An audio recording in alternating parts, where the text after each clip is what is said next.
Now we're going to talk about the different throws catchers have to make. Traditionally, catchers go do their throwing, catch the ball, time it to second base. Glove to glove. Most of you guys cheat because there's no batter up there. That's just the beginning of it. Being able to handle these bunts. When you're blocking balls on a third strike and they stay close to the foul line, that runner's running down the line, you're going to have to move your feet in the foul territory or back into fair territory. Slide and get your shoulders square, throwing the ball crisply. You have to be able to pick guys off at first. Whenever they bunt through a ball, you need to be ready to come up throwing. So that means you got to be able to have snap throws to third, first, and second. Not just throwing down to second when somebody steals. Bunt plays, you need to know the footwork for when you're bunting a ball down third. I need to be able to get around that ball with my right foot so I can, as soon as I catch the ball, I turn and fire. I have to be able to feel the ball down the first base line. Which side of the runner am I going to go on? I got to throw the ball back when the wild pitch happens or a pass ball gets by me and the runner's on third base. I need to be able to slide, pick the ball up, and get rid of it like a middle infielder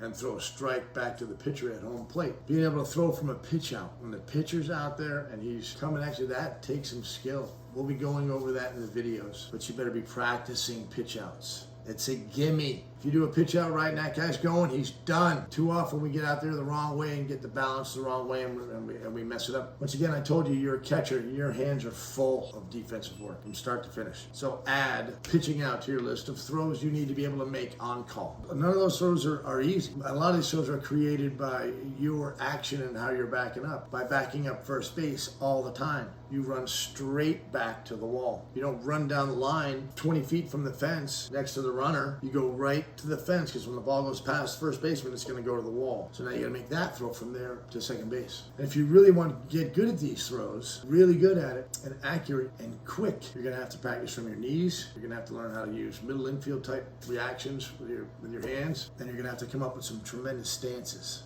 that you can work from. That takes time. Finding those stances to me is one of the hardest things to do. You gotta find those stances and one really good stance that you can do a lot from. The other stances you want to get up in too late. I have blocking stances I want to get up last minute so I don't give anything away. I see young catchers give a sign that they've been trying to block so they hop up and get ready to go. My throwing stance is always going to be the same. I want to be able to have left shoulder forward, butts down, heads up. The throws that go on from catcher, we're not just throwing down a second anymore. We need to make all those throws and be able to make them from our knees and make snap throws when the guy bunts, wild pitches. You got a lot of work to do. We don't just go out there and throw down the first. You have all the bunt plays to make, and you need to throw a strike on all of those. Throwing that sucker down first base, watching those guys run around the base. So put the pressure on yourself and make sure you're doing all your work. Get out there and cover your bases, literally, when you're throwing. Do it, work slow, work up to it, get it right. We as catchers do not get the work we need. Infielders get 1,000,000 ground balls. Outfielders get to work the outfield every day and shag. What do we get? We get the bullpen catch. We get nothing. The only time we're working on our throws are when we get another catcher to do this with us, or we drag a coach out after practice. So you better find a way to get it done. No excuses. Keep throwing it in the center field. No one's going to ask if you've been getting plenty of work in and the coach has been working your stuff. They're going to find somebody else who can make the throw. Let's get to work, all right?